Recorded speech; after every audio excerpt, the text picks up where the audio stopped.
topic is when technology and humanity cross.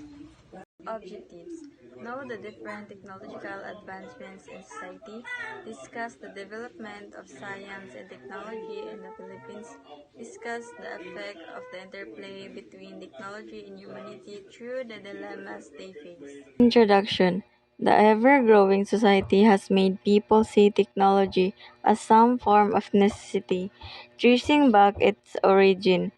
The word technology came from the Greek word techne and logos, which mean art and world respectively. Taking the two words together, technology means a discourse on arts Burchanan 2010. It first appeared in the 17th century, where the concept was only used to talk about the arts, specifically applied arts. However, as technology progressed, the concept also started to have a wider range of meaning, where art is no longer the only topic included. Concepts like machine and tools were also attached to the word technology, which is the more popular sense of the concept nowadays. So, television sets mobile phones, computers, and humanity. A number of technological devices can be easily found inside the home, the most accessible place to anyone. Having said that, it can also be easily inferred that these technological devices are some of the most popular and most commonly used type of devices. Across all the age groups, almost all households, if not all, own these types of devices. To be more specific, these celebrities in the field of technology are television sets, mobile phones, and computers. People all over the world use these technologies every day to accomplish different purposes. So TV, computer, and cellphone. Mga ni sila ang mga naa sa ato ang balay o ginag-use nato daily.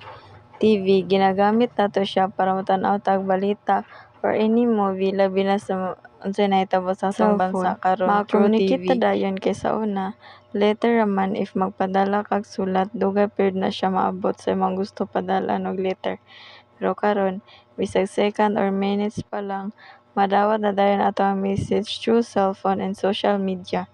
Dali ra pud kayo ta makabalo if nabay mga nahitabo or latest issue or uban pang mga information. And computer is an electrical device that can do several tasks such as calculating numbers, finding, organizing, and storing data, and simplifying labor for people. It may be used for many other things like browsing the internet, sending emails, and playing games and music. So, mao jud ni sila ang mga sikat or mga ginagamit jud sa mga tao karon nowadays. First, according to Kantar Media, one of the most trusted television audience measurement providers in the Philippines, 92% of urban homes and 70% of rural homes own at least one television set. So, television daw ay mahalagang bahagi na siya sa mga tao kay ginagamit nila ni para sa pagtanaw og mga balita og libangan nila og wala sila mga gibuhat. Og daghang mga Pilipino ang nagatanaw og TV, labi na sa mga bata nga walay cellphone. Kay bisag wala sila cellphone, malingaw man sila, mutan-aw lang sila og TV. Bisag kanus-an nila gusto motanaw, makatan-aw sila dayon kay naa sila'y TV sa ilang balay. In addition sa Kantar Media, ginapakita na ang television ay malaking papel sa buhay ng mga Pilipino.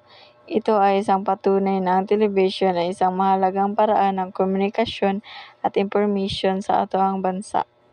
Second, Filipinos love to use their mobile phones anywhere, anytime, bisag unsa nga oras, or asa man ka karon anytime jud magamit ang cellphone through social media. They use it for different purposes other than for communication. So, dili lang magamit ang cellphone through communicate, magamit po ni siya sa pag-picture-picture, TikTok, or IG, and etc. More than half of Filipino population own at least one mobile phone, regardless of type in 2010. Global Research Agency, Sinovate conducted a survey and declared 67% product ownership in the country. In fact, it was also claimed that mobile phones are considered a must-have among young Filipinos.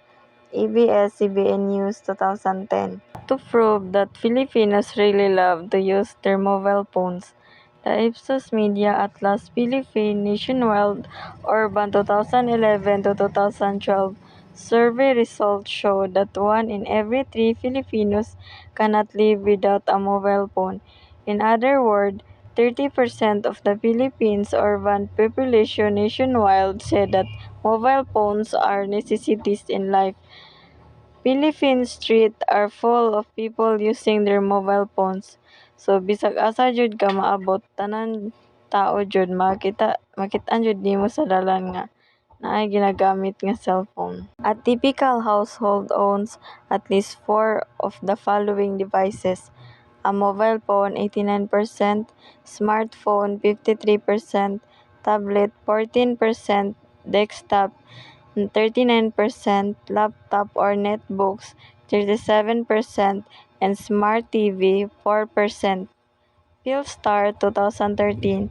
These data prove the deep-seated fascination of Filipinos to different technological devices. So here are some facts about Filipinos and their use of gadgets and the internet.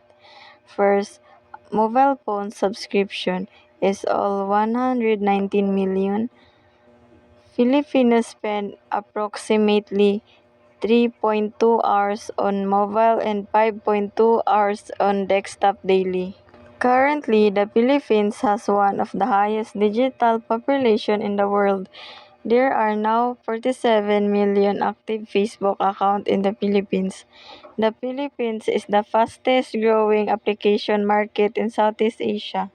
Roles played by this technological advancement: television sets, mobile phones, and computers or laptops all have different functions and role play in the lives of Filipino. Although some may be a little similar, these roles have become so essential that people, more specifically Filipinos, develop a strong inclination toward technology in its products. Ang mga television, cellphone, computer or laptop ay may iba't ibang tungkulin at papel sa buhay ng mga tao. Ang mga papel na ito ay naging mahalaga sa punto na ang mga tao, lalo na ang mga Pilipino, ay nagkaroon ng malakas na pagkagusto sa mga technology and product. For instance, television is mainly used as a platform of advertisement and information dissemination. In fact, television remains to be the most used avenue by different advertising companies not only in the Philippines but also all over the world. Various advertising companies trust that television is still one of the most used technological devices up until today. However, it is important to note that these are just some of the roles played by television. Aside from the ones mentioned above, it also serves as a recreational activity and good stress reliever to most families, specifically to Filipino families. Television also is a good platform for different propagandas and advocacies. Lastly, it can also be a good way to bond with one's family members. Ang television ay pangunahing ginagamit bilang platform para sa mga balita at pagpapakalat ng impormasyon. Ito ay nananatiling pinakaginagamit na paraan ng mga kumpanya ng iba't ibang company sa buong mundo. Bukod dito, ang television ay naglilingkod din bilang isang libangan, stress reliever at platform para sa mga propaganda at advocacy. Ito rin ay isang magandang paraan upang magbanding kasama ang mga pamilya.